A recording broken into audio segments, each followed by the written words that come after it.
नमस्कार। भाग्योदय विचार प्रवाह श्रृंखला की 263वीं 263 कड़ी में आपका स्वागत है, अभिनंदन है। साप्ताहिक वार्ता भाग्योदय परिवार की। आज रविवार 8 जून 2025।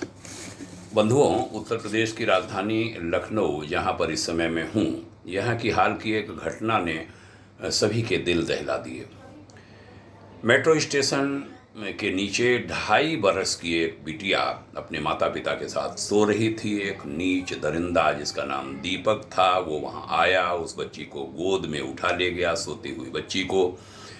लिफ्ट के पास उसने, वहाँ अंधेरा सन्नाटा था, रात का समय, उसने रेप किया, बलात्कार किया उस छोटी सी बच्ची के साथ। बहुत दुर्गति उसके शरीर की हुई, जो वर्णन उसका आया है वो मैं व्यक्त नहीं कर सकता, कह नहीं सकता। वो भाग गया, पुलिस की पकड़ में नहीं आ रहा था। पुलिस ने 1 लाख रुपए का इनाम भी उस पर रखा। 24 घंटा लगा केवल, और लखनऊ पुलिस ने उसका काम तमाम कर दिया। उस नीच दरिंदे को गोलियों से छलनी कर दिया लखनऊ पुलिस ने, मारा गया। राजधानी लखनऊ में सभी ओर इस घटना की चर्चा हो रही है। यूपी पुलिस और लखनऊ पुलिस की सराहना हो रही है। भाग्योदय फाउंडेशन पुलिस कार्रवाई का मुक्त कंठ से समर्थन करता है। हमने देखा है कुछ ही समय बाद कुछ कथित मानवतावादी लोग पुलिस एक्शन की आलोचना करने लगते हैं। दुख तब होता है जब मानवाधिकार आयोग ऐसे दानवों को मानव का अधिकार दिलाने के लिए आगे आ जाते हैं। जनता और भी पीड़ा पाती है तब जब न्याय की बात करने वाले लोग, न्याय देने के लिए नियुक्त न्यायालय किसी दानव की याचिका पर उस दानव को मानव का हक दिलाने के लिए आगे आते हैं और नोटिस देते हैं पुलिस को। सच बताऊं, आमजन भीतर से उबल पड़ता है ऐसे आयोगों और ऐसे न्यायालयों पर। वो कहने लगता है कि मानवाधिकार आयोग ऐसे दानवों के पक्ष में क्यों खड़ा होता है। बहुत क्षुभित होकर वो कह उठता है कि यदि दानवों का ही पक्ष लेना है तो मानवाधिकार आयोग नाम हटा दो और दानवाधिकार आयोग नाम रखने की सिफारिश करो सरकार के सम्मुख, और सरकार विधानसभा में, संसद में प्रस्ताव पारित कराए और कहे दानवाधिकार आयोग काम करेगा। अब मानवाधिकार आयोग काम नहीं करेगा। मेरे पीड़ा है, अभी कोई आगे नहीं आया, लेकिन हमें मालूम है लोग आएंगे, पक्का आएंगे, 200% आएंगे।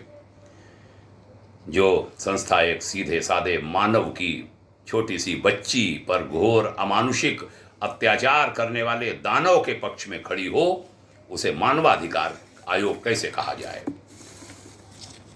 रोष से भरी जनता कह उठती है कि ऐसे सराहनीय कार्य करने वाली पुलिस को नोटिस देने के पहले हमारे जो न्यायालय हैं, वे ऐसे सभी अपराधों पर जो लंबित मामले पड़े हैं दशकों से, उनका निपटारा करें कम से कम 80% मामलों का, तब मानवाधिकार की वकालत करें जो पुलिस कार्रवाई ऐसी घटनाओं में करती है। कुछ राजनेताओं की छाती में भी दूध उमड़ पड़ता है दानव का वध किए जाने पर। उनसे भी जनता कहना चाहती है कि बहुत हो चुका, बदलो अपनी चाल।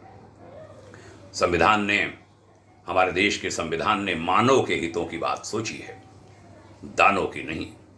युग कोई भी हो, ये जो कलयुग चल रहा है यह हो, या इसके पहले का द्वापर हो अथवा त्रेता और सतयुग, दानव के वध को धर्म संगत ठहराया गया है और न्याय संगत भी। आइए हम सब न्याय के हित की बात सोचें। चिंता उस बच्ची की करें जो पागल कुत्ते की दरिंदगी की शिकार हुई।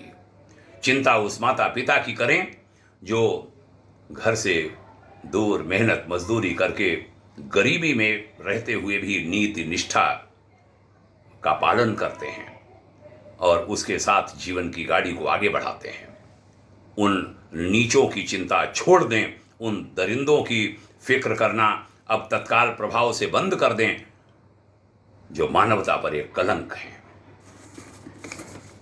बहुत पीड़ा है, बड़ी पीड़ा के साथ ये बातें कह रहा हूं। कल जो बहुत पीड़ा है, कहना चाहूंगा, कलंक को धोया जाता है। साफ नहीं होता तो तीव्र प्रभाव वाले पदार्थों को प्रयुक्त करके, उनका उपयोग करके सख्ती से वे दाग खत्म किए जाते हैं, धोए जाते हैं। ऑपरेशन की जरूरत पड़ने पर ऑपरेशन भी किया जाता है और उसे जड़मूल से नष्ट किया जाता है बीमारी को।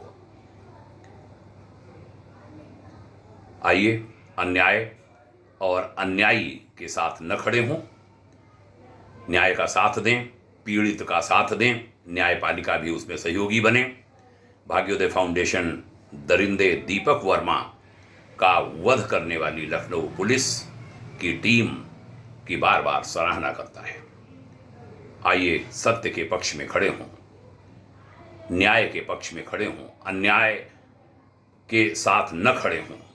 सभी से निवेदन, मानवाधिकार आयोग से, माननीय न्यायालयों से और राजनेताओं से। आशा है यह पीड़ा जनता की पीड़ा है, इसको सब लोग समझेंगे। धन्यवाद, आपने सुना। आपके उज्जवल भविष्य की शुभकामना। यह वार्ता अन्य लोगों में भी सुनाइए, ऐसा निवेदन। प्रणाम। ओम शांति।